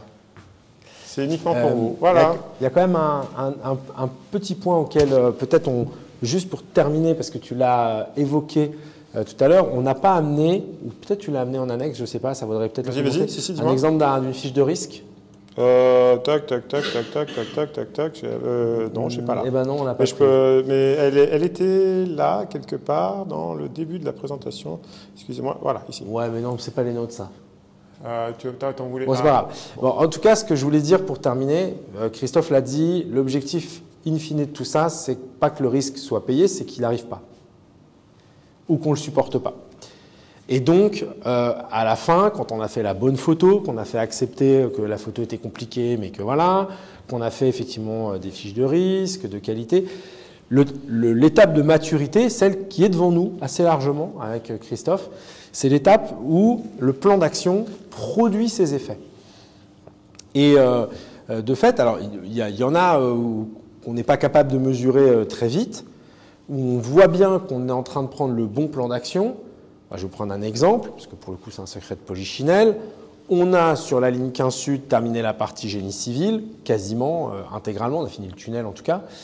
Et en réalité, le principal risque qui s'est matérialisé et qu'on va devoir payer, c'est le risque que j'évoquais tout à l'heure, c'était le risque foncier. C'est la capacité qu'on a eue en première couronne parisienne à filer les emprises vite, enfin en tout cas à la date prévue, aux titulaires qui étaient là dans les starting blocks prêts à bosser. Bon. Vu le prix que ça nous coûte, et vu qu'on a encore la 15 Est et la 15 Ouest à faire en conception-réalisation, le plan d'action pour la boîte, il est assez clair. Hein, on a mis les bouchées doubles sur la maîtrise foncière en se disant surtout que ça ne nous arrive pas une deuxième fois ailleurs. C'est le plan d'action le plus stupide de la Terre, mais honnêtement, je pense qu'il va vraiment payer. C'est-à-dire que ça va de fait nous coûter des dizaines de millions d'euros en moins. Donc, mais quand vous regardez ça ensuite marché par marché, même si c'est moins évident ou moins iconique, ça reste quand même l'intérêt de la démarche de voir et donc de suivre ce qui a marché, ce qui a moins bien marché. Exemple récent, là encore, on a passé une batterie de marchés tout corps d'État aménagement pour une série de nos gares les plus avancées. Ah, ça nous a coûté plus cher que ce qu'on avait prévu. On s'est rendu compte qu'on avait probablement identifié un certain nombre de risques qui s'étaient matérialisés. Défaut de concurrence, problème d'allotissement, problème de calendrier. On a notifié, on est allé chercher le marché dans plein de gares en même temps. Et donc on a essoré le marché, les prix ont grimpé. Bon. On a d'autres lignes, on a dit bon, on va changer notre stratégie, on va allotir différemment, on va faire des macro-lots, voilà. Puis on va séquencer le calendrier. Bam, direct, on a vu les offres, c'est revenu, on s'est moins écarté de nos estimations. Allez, d'accord. Et après, on a essayé d'identifier les facteurs. Quel était le facteur le plus intéressant? On s'est rendu compte que le macro-lot, c'est un emmerdement qui ne nous avait quasiment pas avantagé. En revanche, la détente du calendrier, le fait de passer en un calendrier d'escalier plutôt que tout le monde d'un coup, ça avait eu un impact majeur sur les conditions concurrentielles. Maintenant, on sait comment conduire notre stratégie sur les prochains lots. Vous voyez, ce qui est intéressant en fait dans l'analyse qu'on fait de ce qui nous a pénalisé ou des risques de la façon dont ils se réalisent, et c'est pour ça que c'est forcément articulé avec la démarche de Rex, c'est que du coup, on rentre dans le détail, on est capable d'arc-bouter des plans d'action qui, de fait, produisent une mitigation du risque. Et c'est ça qui est intéressant. Je reboucle avec le départ de notre présentation en disant qu'en fait, notre intérêt, c'était d'amener à peser sur le pilotage opérationnel. C'est la fin de la fin. C'est quand on est capable d'amener l'opérationnel à identifier les actions prioritaires pour lui, que l'opérationnel, ce soit le grand directeur COMEX ou que l'opérationnel, ce soit le gestionnaire de marché d'aménagement petit périmètre. C'est ça, c'est en fait où est ta priorité, où est ta zone de risque, qu'est-ce que tu peux faire qui a du sens, même si ça te coûte. On a encore eu un autre exemple, on a des trucs rigolos qui arrivent par le management des risques. On s'est rendu compte, grâce à la taille du projet, qu'il y avait tout un tas de risques qu'on pouvait éteindre en achetant des trucs avec certitude, plutôt que se livrer à une incertitude plus onéreuse. Mais ça, c'est une démarche qui n'est pas forcément facile. Hein. Il faut convaincre un directeur de projet en disant « Non, mais paye maintenant ça, parce que ça t'éteint un risque dont je peux te garantir qu'il va survenir pour au moins ce prix-là. » Sauf que le gars, ça tape son budget tout de suite. Hein. Pas facile d'accepter de consommer de l'argent tout de suite pour éteindre une incertitude future de coût. Et en fait, l'intérêt de la démarche, c'est de démontrer, quand on est après quelques années de maturité, qu'on a été capable de démontrer qu'on ne s'était pas trop gouré jusqu'à présent, ça crédibilise la démarche. Et après, le directeur de projet, il dit « Non, mais en fait, vous avez raison. Je risque de me le prendre. Je risque de me le prendre pour au moins ce prix-là. Ça vaut donc le coup de prendre des actions de maîtrise qui me coûtent moins cher. » Bon, tout ça, c'est des éléments de maturité de notre dispositif auxquels on n'est pas encore complètement rendu. Voilà. Je ne sais pas si vous avez d'autres questions là-dessus. Sur le frein, les gens disent « Ah, c'est compliqué !» Ah oui. Moi, j'ai trouvé une méthode. Je me suis été buté à ça en tant que consultant. Je dis aux gens, aux opérationnels, un ordre de grandeur me suffit. Que tu me dises entre 11,48 et 19,59, je m'en fous. Tu me dis entre 10 et 20, c'est basta, c'est fini. Parce que dans les calculs après, qu'on fait du Monte Carlo d'estimation, ça change quasiment rien. De même la proba, que ce soit 50% ou 80%, à la limite, quand vous avez 2000 risques, il y en a qui vont faire trop de proba, d'autres pas assez de proba, et à la masse, on s'y retrouve. Donc demander un ordre de grandeur, ça vous fait gagner des heures, voire des jours de travail. Moi, des fois, j'ai obtenu des fois des informations 3-4 minutes au lieu de 3 jours. Avant, il me fallait 3 jours. En disant ordre de grandeur, je passais à 3 minutes. Parce que si la personne qui est en face de moi n'est pas capable de me donner un ordre de grandeur, c'est qu'elle n'est pas dans son métier. Le dire d'expert, comme les probas, c'est toujours des dires d'experts en général. L'expert, il a déjà fait 50 tunnels, enfin peut-être pas 50 dans sa vie, il a fait un certain nombre de tunnels. Il sait ce que c'est que, il sait, il y a une chance sur 100, il y a 9 chances sur 10. Ordre de grandeur, basta. C'est largement suffisant, puisque de toute façon, là, ici, vous avez 2000 fiches de risque. Même quand il n'y a que 10 fiches, ça marche aussi, c'est suffisant. Question? Oui? Une question là? On passe par devant, ce sera plus simple. J'avais 2 questions que vous avez un petit peu approchées dans les réponses que vous aviez faites précédemment. Il y en a une première sur... donc on a beaucoup parlé coûts, évidemment, les impacts des risques, ce ne sont pas que des coûts.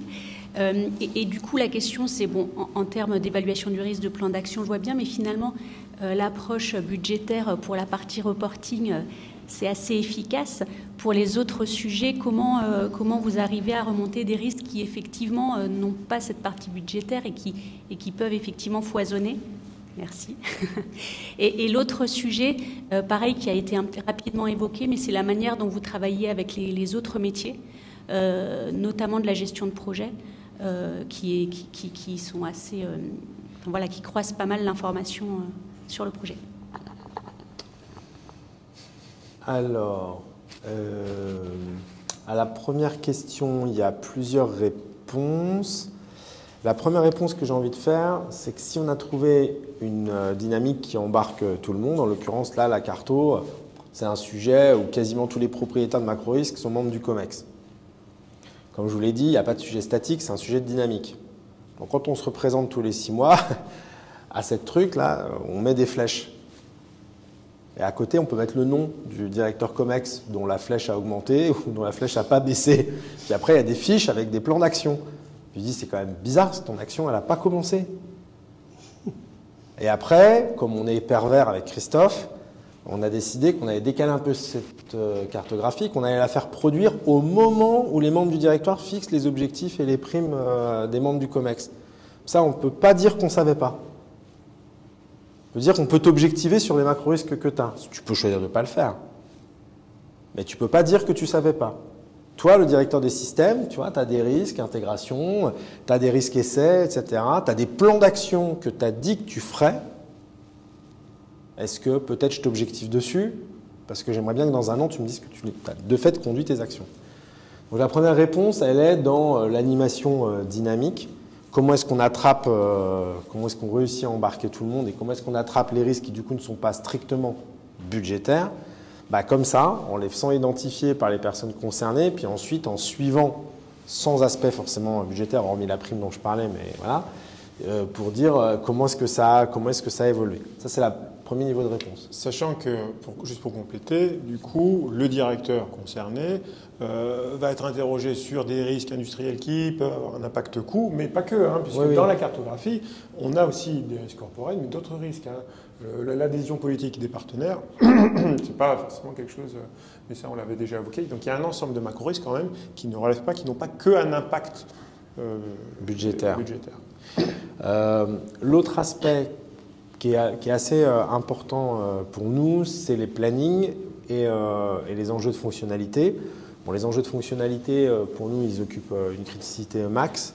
Les aspects planning, on est encore, Christophe l'évoquait, même si ce n'est pas du budgétaire, alors il y a deux façons de faire, ou bien on fait du pur probabiliste planning, ce qui est possible, ou bien on fait de la conversion planning en argent, et on dit de toute façon il n'existe pas de retard qui nous fait gagner des sous, en général, et donc on est juste capable de dire que les mois de retard coûtent de l'argent, et donc ça revient à le mettre dans du budgétaire, du coup, d'une façon un peu détournée. Donc nous, on est en train d'avancer sur ces sujets d'intégration de la démarche risque sur les impacts planning. Et puis bon, après, il y a la démarche d'identification de tous ces risques corporate dont parlait Christophe, qui ne sont pas chiffrables en termes de conséquences projet immédiatement, mais qui sont des risques pour autant. À la deuxième question, comment on bosse avec des opérationnels? Il existe donc sur chaque plateau matriciel, sur chaque plateau en mode projet en fait, de la Société du Grand Paris, des gestionnaires de marché regroupés autour de directeurs de projet adjoints, même sous la coupe d'un directeur de projet. Et tous ont dans leur écosystème au moins un risk manager. Et ce risque manager, il est dans leurs équipes, il est avec eux, il travaille toutes les semaines dans des revues coût-contrat pour être capable de dire ah mais attends, là je comprends pas, du coup tu as payé là cet avenant à 10 millions d'euros, mais ça correspond à quoi? Parce que si tu le payes en plus, c'était qu'il était dans tes risques avant. Enfin, tu as payé quelque chose que tu avais identifié que tu pouvais peut-être être amené à payer. Ah bah oui, c'est 3 causes, c'est ça, ça et ça. Bon bah bouge pas, on va regarder dans le registre de risque qu'on efface du coup, parce que tu viens de l'acheter et donc faut suivre les éléments, etc. Et puis ce risque manager, c'est c'est l'œil de Moscou, c'est l'espion de Christophe sur les plateaux projet. Alors, Christophe lui-même se démultiplie, il rencontre tous les directeurs de projet, les directeurs de projet adjoints, il fait de l'animation intellectuelle sur la démarche. Mais au-delà de ça, il a une équipe qui réembrasse toute cette filière justement de risk manager qui ne sont pas chez nous physiquement, qui sont dans les plateaux projets, pour en faire un peu comme de l'animation commerciale, quoi. Donc en fait, en gros, on les réunit, on leur crée des règles communes, on leur fait vivre des séminaires, on leur dit bon, tu sais quoi, c'est plutôt toi qui vas te charger, tiens, du groupe de travail conditions concurrentielles, puis tu vas bosser avec les gars dessus, tu vas bosser avec la direction des marchés, puis tu vas finir par nous rendre un atelier, puis ils partagent leur méthodologie. Et on essaie de les faire travailler avec, on va dire, un objectif de qualité pour amener tout le dispositif en fait à se fertiliser, quoi, en gros.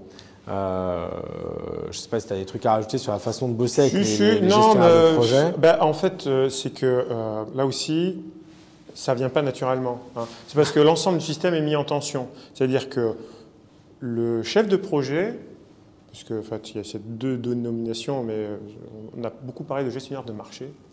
C'est une dénomination que je ne connaissais pas avant d'arriver à la SGP. Mais grosso modo, c'est un chef de projet, voilà. Qui peut s'ignorer des fois.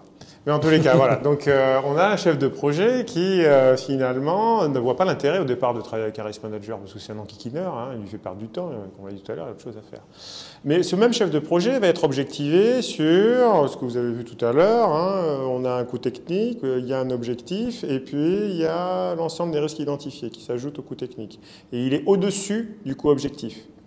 Alors, il va dire, mon intérêt, c'est de minimiser les risques. Comme ça, je serai toujours au niveau du coût objectif. Oui, sauf que la vie avance, il ne change pas de job tous les 6 mois. Et à un moment donné, il y a plein de choses qui arrivent. Hein. Il y a ce qu'on appelait tout à l'heure des claims, il y a des titulaires qui arrivent, et il doit payer. Et il se rend bien compte que son coût technique augmente petit à petit. Et il est jugé là-dessus. Donc c'est bien parce qu'il est jugé là-dessus qu'il a besoin du risk manager pour l'accompagner, pour maîtriser les risques, pour ne pas avoir à te faire taper sur les doigts par son directeur projet, par le directoire, voilà. Et c'est parce que le système est en tension que les gens sont obligés de rendre compte qu'ils voient l'intérêt de faire appel à un risk manager, non pas pour être qu'un œil de Moscou, de la direction centrale, mais aussi pour pouvoir l'accompagner dans son travail de tous les jours, pour tout simplement bien faire son boulot. Après, il y a peut-être un point sur lequel on est passé un petit peu trop vite tout à l'heure et qui mérite peut-être d'être rappelé. Aucun risque n'a comme propriétaire un risk manager. Aucun plan d'action n'a comme porteur d'action un risk manager.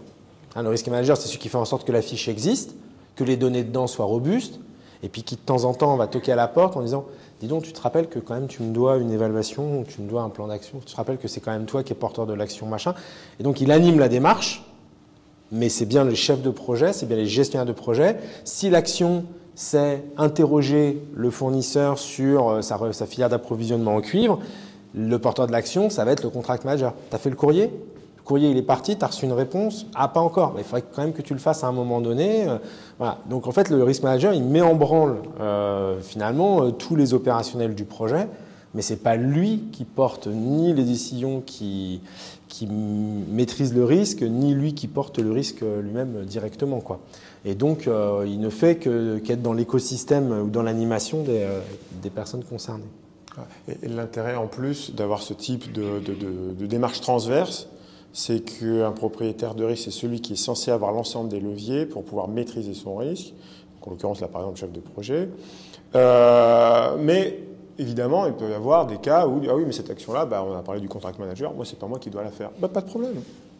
on va désigner un porteur d'action qui doit te rendre compte de ça. Donc, ce contract manager fait partie d'une autre direction, ils n'ont pas le même responsable hiérarchique.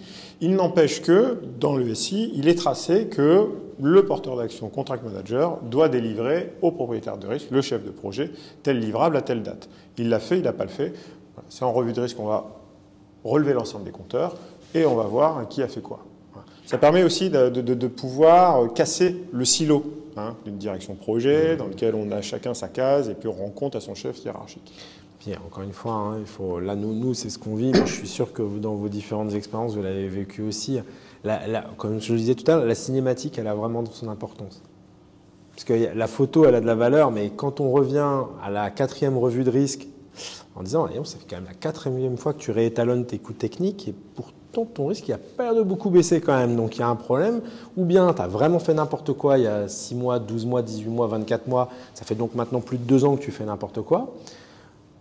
Ou bien c'est dans ton pilotage au quotidien, tu te fais maltraiter, ou bien ton maître d'œuvre est vraiment pourri. Mais en tout cas, il y a un moment donné, on est obligé d'expliquer des causes, parce qu'on a des trajectoires qui finissent par être des trajectoires de vulnérabilité pour l'entreprise, où on trace une régression linéaire, et on se dit, tu vois là, tes marches d'escalier, si je les tire jusqu'au bout, à la fin des temps, on finit, c'est la pyramide de Khéops, ton truc, quoi. Tu finis par nous coûter une fortune, on ne l'a pas, donc il y a un moment donné, je suis obligé de t'arrêter. Alors, ou bien tu me démontres que tu vas être capable à un moment donné d'inverser ta courbe, ou bien en fait je vais reprendre les clés du camion puis je vais les donner à quelqu'un qui ne va pas me le mettre dans le mur, quoi. Parce qu'à un moment donné, ça m'inquiète, cette trajectoire. Donc la trajectoire, enfin l'évolution dynamique dans le temps, elle a de l'intérêt pour les opérationnels eux-mêmes, mais d'une manière générale, d'un point de vue de gouvernance, quoi. Ça les oblige à s'impliquer en fait. Sur la première question, je vais rajouter un petit point. Il y a plein de risques qui sont réglementaires, en fait. Comme le risque humain, c'est géré par la réglementation. Donc on ne verra pas de coûts associés. Enfin, surtout combien il y a de morts, tu as droit à 10 morts par jour. Non, il n'y a pas ça. Donc la réglementation fait, là ici, on est surtout axé sur les euros pour une raison évidente. Mais effectivement, tu as tous les risques réglementaires, conformité, etc., qui sont quand même gérés. Avec des impacts d'image que là, on peut valoriser.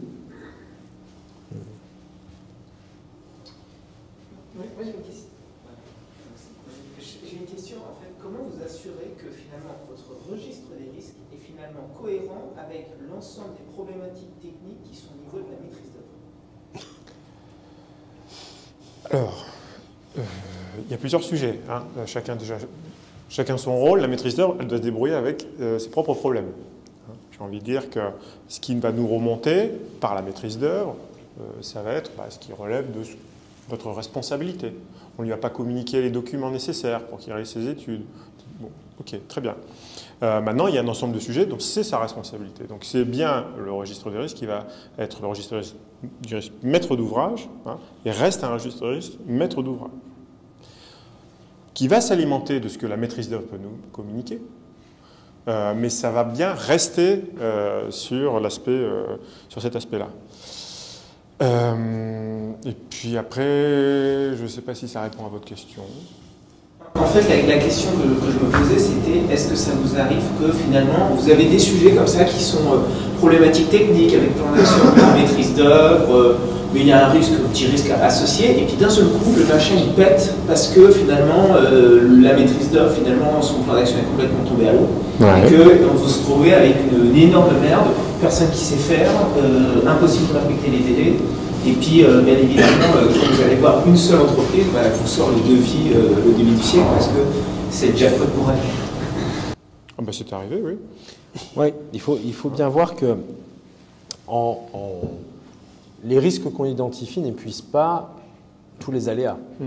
Donc, même avec une chaîne d'identification très puissante, il peut toujours nous arriver la tuile, l'attaque de Martiens ou l'épidémie de Covid-19. Des choses qu'on n'a pas vu venir, qu'on n'a pas mis dans les registres de risque, qui nous impactent et face auxquelles on doit mettre en place des traitements. Voilà. Alors, on a des poches de provisions spécifiques qui s'appellent toujours des provisions pour le coup, qui sont des provisions pour aléas et imprévus, qui nous servent aussi à faire face à ça. Alors, elles sont malgré tout en volume limité, puisqu'on ne nous donne pas un droit de tirage infini sur les finances publiques. Donc il faut quand même essayer de faire avec ce qu'on a. Après, il nous arrive d'avoir des risques qui sont aussi, par exemple, mal dimensionnés et sur lesquels on peut, nous, mal se dimensionner à cause de conseils de la maîtrise d'œuvre qui elle-même a mal dimensionné son risque. On va arriver dans des zones de confidentialité sur lesquelles on ne peut pas vraiment donner d'exemples concrets, mais il a pu nous arriver de nous exposer à des risques identifiés mais insuffisamment évalués par la maîtrise d'œuvre, et donc en suivant ces prescriptions, est arrivé ce qui devait arriver, quoi. Et puis derrière, après, c'est des sujets de partage de responsabilités qui sont un peu compliqués. Il n'est pas toujours certain qu'on soit capable de remettre à charge des responsables ce qu'ils nous ont coûté. Et donc, en définitive, on en conclut qu'il vaut toujours mieux un bon maître d'œuvre qu'un mauvais. Et voilà, mais c'est un peu un truisme. Voilà. Il arrive que sur la démarche risque, on puisse être victime, effectivement, de l'insuffisante documentation ou de la mauvaise évaluation par le maître d'œuvre de ses propres risques. Ça peut arriver.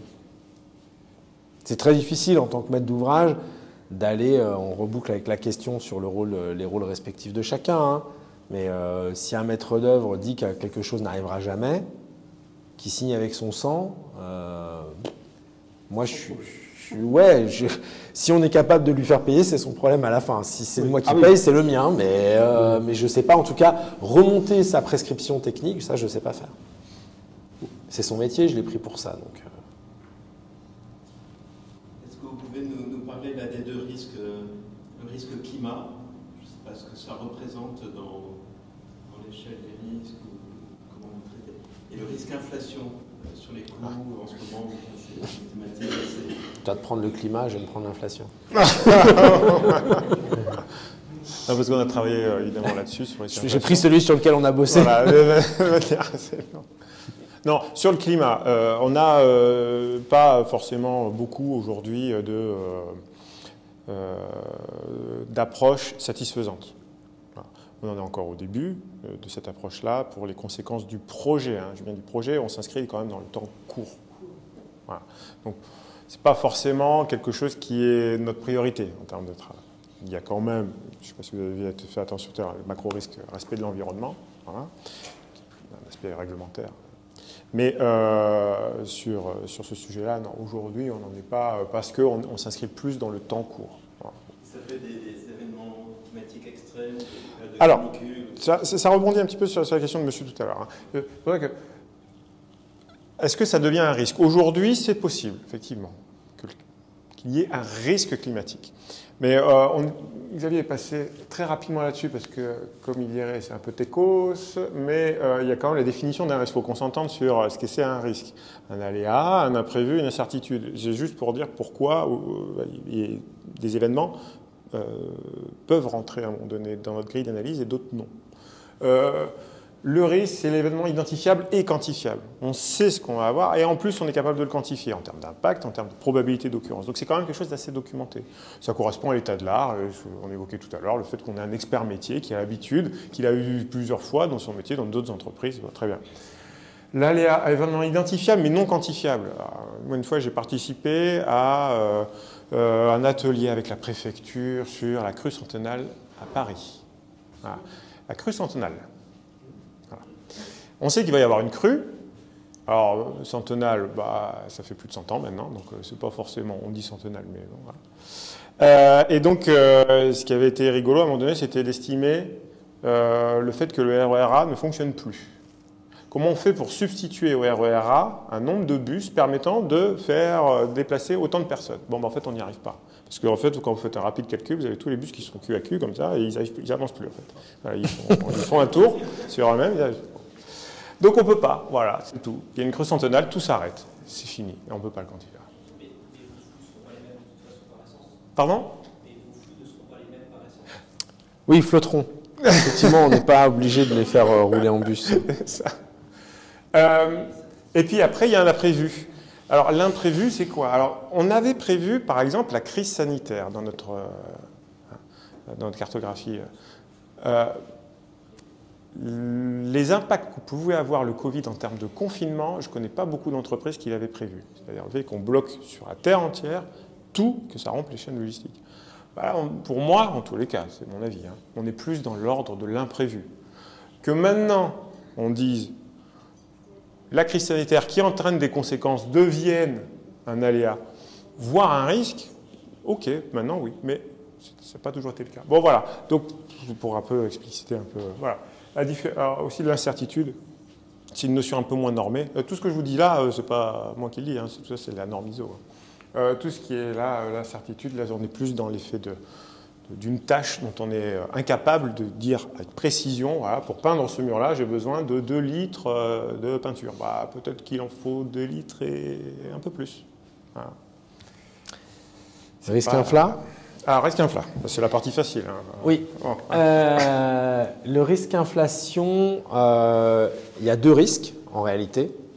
Il y a un risque qu'on ne maîtrise pas, qui n'est pas un risque forcément quantifiable facilement.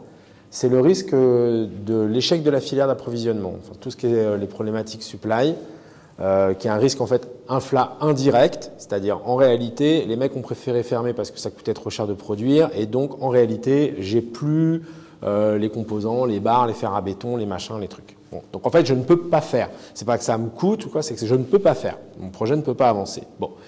Alors ça, c'est un travail qu'on monitore à l'échelle de la SGP de façon très intense. Je vous ai raconté les fournisseurs qui appellent en disant « Oh là là, vraiment ça va être compliqué, chômage technique, 18 mois, patati patata. » Bon.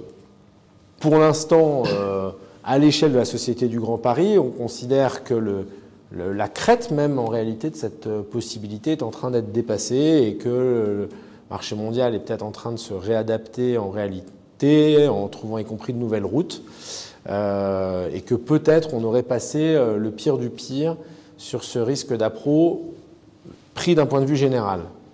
Il y a après des risques d'approvisionnement sur des filières spécifiques.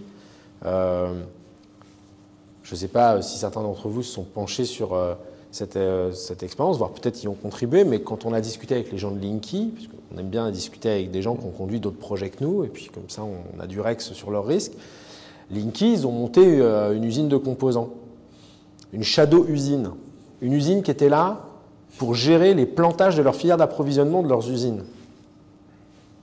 Une usine en fait qui est un pur plan d'action de maîtrise de leur risque d'appro. Là pour gérer la fourniture le jour où la filière plantera. Ce qui est vraiment une maîtrise ultime du risque d'approvisionnement. Alors, nous, évidemment, on n'a pas fait ça, mais... Il y a un autre élément, c'est de réviser ses prix sur une fréquence plus courte. Alors, il y a ensuite la partie inflation qui est tout coûte plus cher, le projet coûte plus cher en euros courants. Est-ce que c'est un risque ? C'est un risque si ça pénalise mon projet. Est-ce que ça le pénalise sur le long terme ? La Société du Grand Paris, enfin le Grand Paris Express, c'est un projet qui est financé selon un modèle de financement qu'on aura peut-être la chance et le privilège de venir présenter à l'association cet automne, mais qui schématiquement adosse à des recettes dynamiques sur du temps très long, qui sont des recettes fiscales affectées par la loi, un package de recettes qui vient financer un choc de coûts sur une période courte. Donc on amortit long, dépenses courtes, très violentes. Donc on passe par de l'emprunt pour nous lisser cette courbe. Donc, c'est un schéma qui n'a rien de... Hein. Sauf qu'en réalité, nos recettes fiscales, une grande partie est indexée sur l'inflation selon une mécanique qui en plus provoque un effet légèrement boule de neige sur la taxe sur les surfaces de bureau qui fait que si je prends 2 points d'infla, en fait je suis plutôt autour de 2,8 de croissance annuelle. Donc, si je prends un choc d'inflation, reste à vérifier. Et on est en train d'expertiser tout ça, parce que de l'autre côté, mes marchés, à l'exception des 4 grands lots de conception-réalisation qui sont en cours de dialogue compétitif, j'ai engagé aujourd'hui, j'ai notifié l'essentiel de mes coûts. La capacité de l'inflation à venir me coûter plus cher, c'est les révisions de prix sur mes situations de travaux. Mais ça, c'est codé dans des formules de marché. C'est pas jackpot, hein. Il y a des indices composites, des formules de marché, et il y a des tranches fermes. Donc ça vient impacter qu'une partie des situations. Donc en réalité, mon inflation ne prend qu'une partie de mes coûts, et à l'inverse, elle prend une belle partie de mes recettes, quoi. Donc à la fin, est-ce que le choc d'inflation est une opportunité ou un risque? Difficile à dire. À coup sûr, ça déforme ma trajectoire de financement, puisque quand bien même je gagnerais plus d'argent, je le gagnerais sur du temps long, donc ça va raccourcir mes échéances d'amortissement. Possible que ça déforme quand même mon pic de dette dans un premier temps. Bon, après, c'est une question de crédibilité de la signature pour être capable d'aller chercher les financements qui vont bien. Mais donc du coup, sur la partie impact pur coût tracté dans nos contrats versus ce qu'on retrouve dans nos recettes, en réalité, tout ça, ça se calcule un peu finement.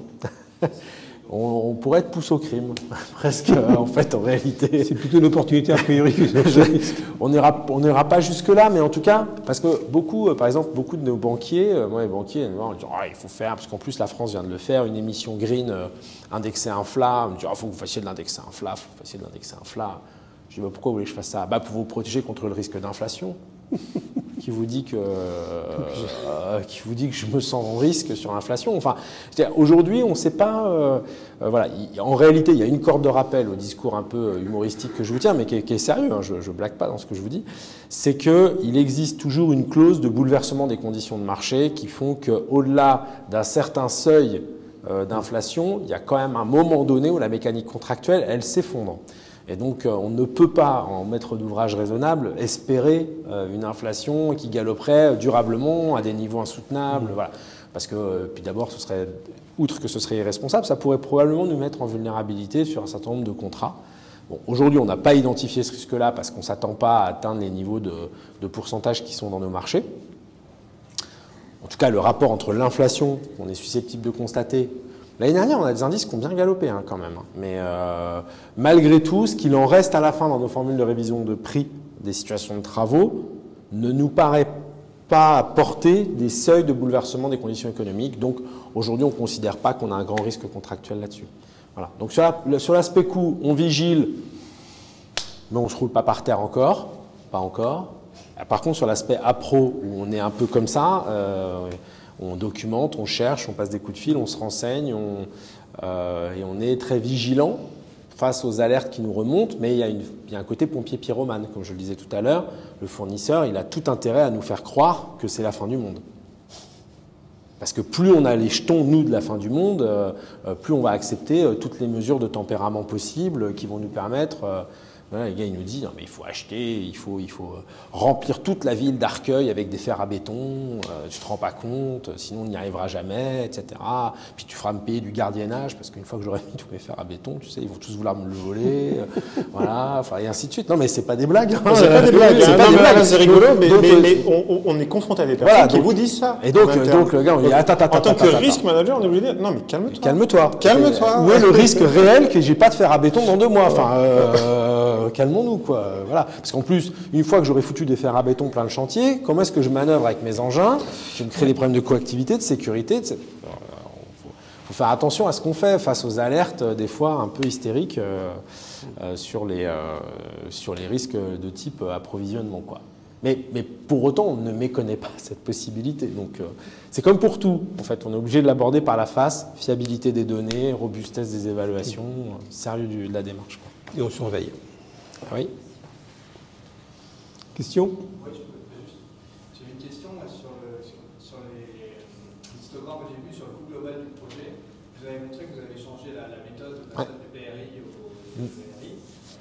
Et je trouve que c'est remarquablement stable finalement sur le coût global et le montant de PRI et même que le montant de RI. Alors, non, pas tout à fait, en réalité. Non, pas tout à fait. Les PAI ont baissé. Les PAI, elles ont baissé parce qu'on en a consommé une partie, notamment à cause du Covid, pour le coup. Et ensuite, la PAI, c'est un geste déterministe. La PAI, c'est dire combien je mets de côté. Donc en fait, on l'analyse en fonction de la maturité du projet, du benchmark, etc. Non, pour le reste, ce qui est important, c'est le coût d'objectif.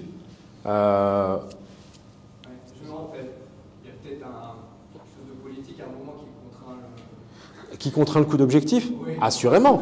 Non, mais bien sûr. Non, mais bien évidemment. Oui. Évidemment, on n'est pas sorti avec. Alors après. En fait, on était, excuse-moi, Christophe, On était au 30 juin l'année dernière, là-bas, on se disait, en fait, on n'a plus de PAI, il nous reste plus de 3 de PRI, on a vu le truc fondre comme neige au soleil, est-ce qu'on est complètement certain d'avoir éteint des risques en face? Non. Donc en fait, il était de toute façon important pour nous de changer notre dispositif de pilotage parce que sinon on allait se retrouver effectivement complètement dénudé. Donc il fallait remettre le pilotage des opérationnels au centre du truc. Et la seule bonne façon de le faire, c'est de leur filer un objectif et de les checker par rapport à cet objectif. Bon, après, je vais faire preuve d'humilité. Là encore, peut-être on s'en reparlera cet automne sur les sujets de financement.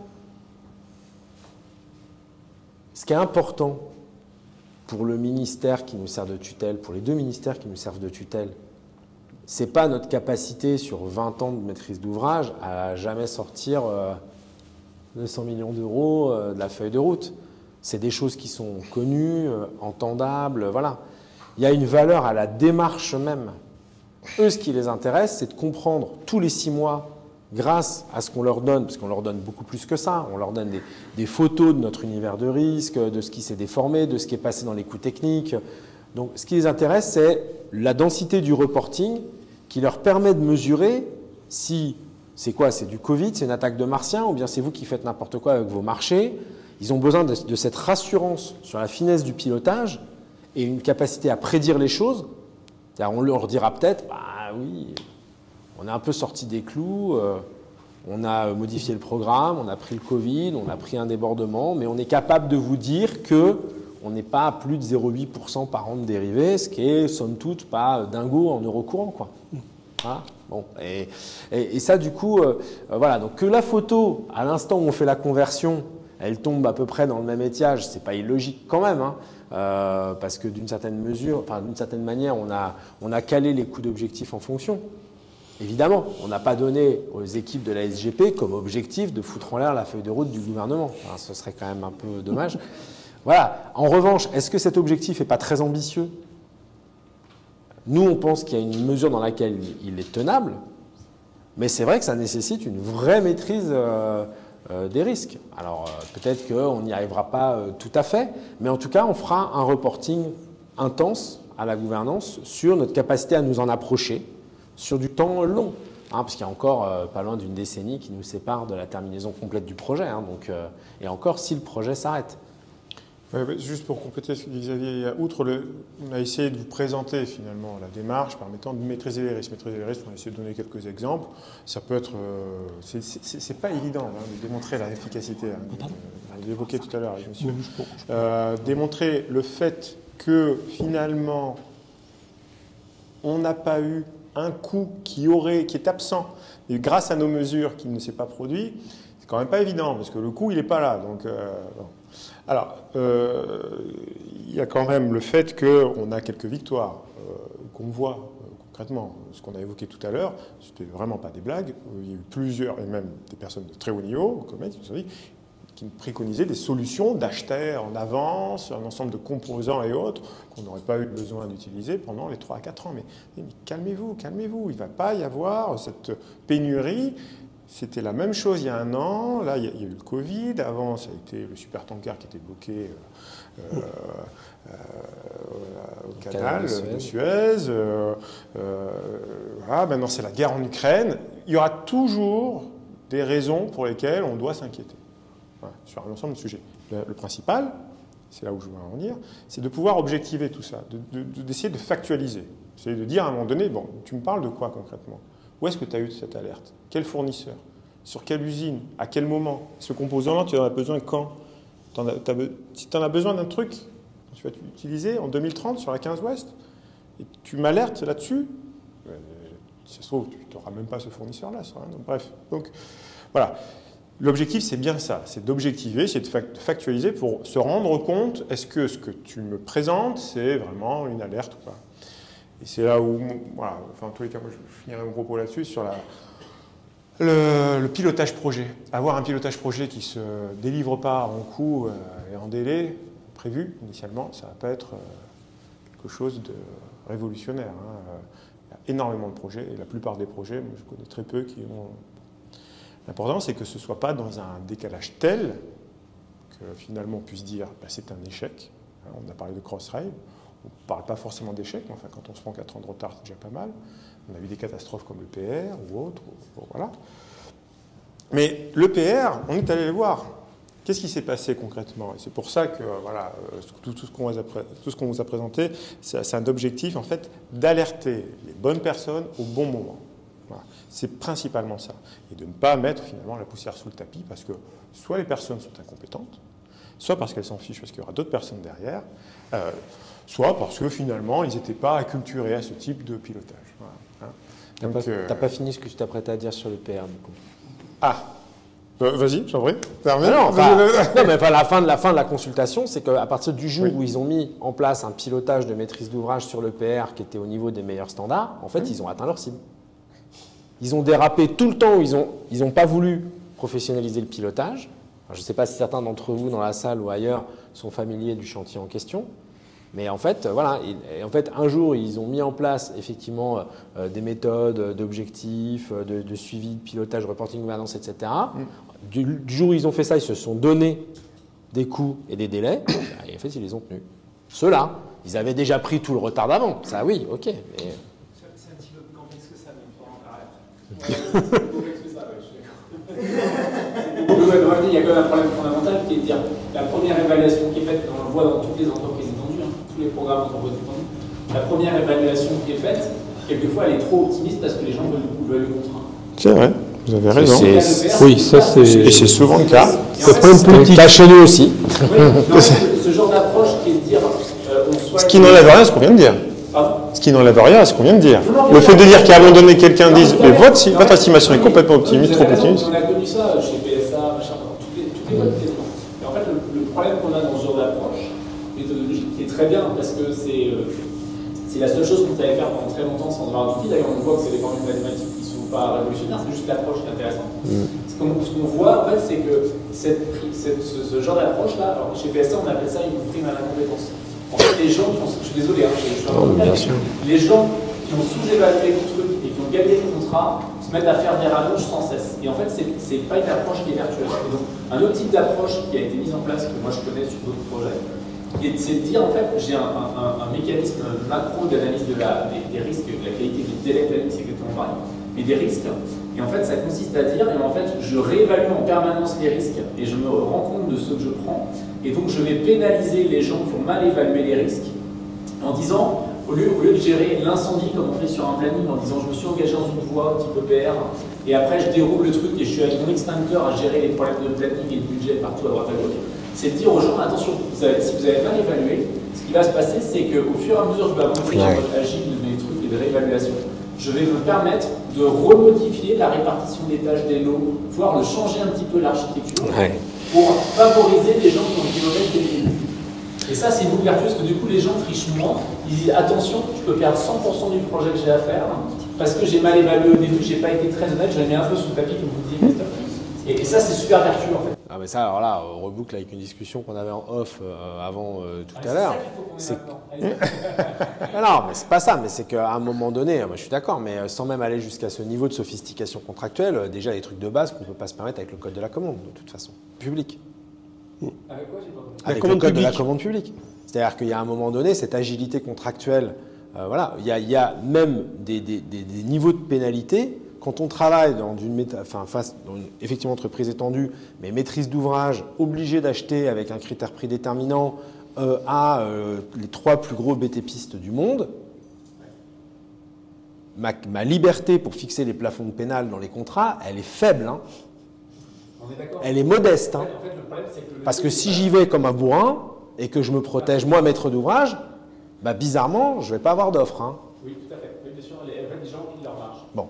Et donc en réalité, et je suis loin d'aller vers des trucs encore plus poétiques, mais à mon avis, effectivement, vous avez raison, hyper vertueux, qui seraient des méthodes de recalcul. Là, je vois par exemple sur les marchés de conception REA, un des critères, un des taquets hyper importants, c'est le partage du risque qu'on laisse qu'on prend. C'est un des vrais facteurs de dimensionnement des offres de sortie. Mais notre liberté de rédaction, enfin de finesse contractuelle, alors même qu'on est le 4e plus gros projet du monde. Enfin, je veux dire, si nous, on n'est pas foutu de driver les clauses de nos marchés, qui peut le faire? C'est pas un problème de projet ni de classement, c'est un problème de loi qui traîne et... Voilà. Vous pouvez rien y faire en fait. Donc c'est pour ça que c'est pas le levier en fait. On le voit, hein, tous ces problèmes d'achat, c'est pas le levier aujourd'hui malheureusement. Ah oui. Et donc du coup, moi je suis totalement convaincu qu'une plus grande... C'est pour ouvrir le débat sur dire ces approches-là sont hyper intéressantes. Et vous avez raison les structures et on voit qu'il y a des résultats très concrets, cohérents, qui vont dans le bon sens. Félicitations. Je ne sais pas, là je peux vous dire, vous avez évidemment. Mais ce que je veux dire, c'est qu'il y a d'autres choses qui existent, qu'il faut mettre en place sur la vie. Ces gros projets-là que vous avez, qui sont passionnants, avec des gros budgets, des gros risques, des gros impacts, doivent être, à mon avis, des vitrines de ce que vous faites, mais d'aller encore un step plus loin. Sur des petites parties du projet, on pourrait gérer différemment les choses pour montrer le côté encore plus vertueux et finalement ouvrir la voie à dire qu'il y a des choses. Je suis d'accord, il faut couper la caméra à un moment donné pour me libérer ma parole, mais... Mais oui, sur de gros projets, vous n'avez pas attaqué le Grand Paris avec ce genre d'approche, ça serait chaotique au début. Par contre, se dire, ok, on met en place ça sur le gros, et sur 3% du projet, ou sur des petites branches, qui testent des approches complètement novatrices, on se dit, mais attendez, là, on a divisé par 2 les coûts, on a divisé par 2 les budgets de risque qu'il y avait. Je suis d'accord, non, mais clairement, sur notre stratégie contractuelle, on a conscience qu'il y a des marges de progression de dingue. Tous les contrats de monde, c'est comme ça. Hein. Je ne sais pas si c'est les gens de la SNCF, mais quand la SNCF fait le nouveau train du futur avec ses partenaires, c'est qu'une flopée de contrats qui est de rallonge budgétaire pour gérer les risques qui ont été mal gérés au début. Et c'est monnaie courante. Et c'est pareil pour, je suis désolé s'il y en a qui posent des grosses structures, c'est pareil en permanence sur les gros cabinets de conseil qui facturent des grands groupes à coup de rallonge sans nom. C'est intenable. Si on faisait une gestion des risques là-dessus, on vous dirait que les gens gagent sur les gros groupes et ouais, mais c'est parce que le marché lui-même est un vecteur qui n'est pas fair. Exactement. Il est complètement dévoyé, il produit plus sa valeur d'engagement des parties.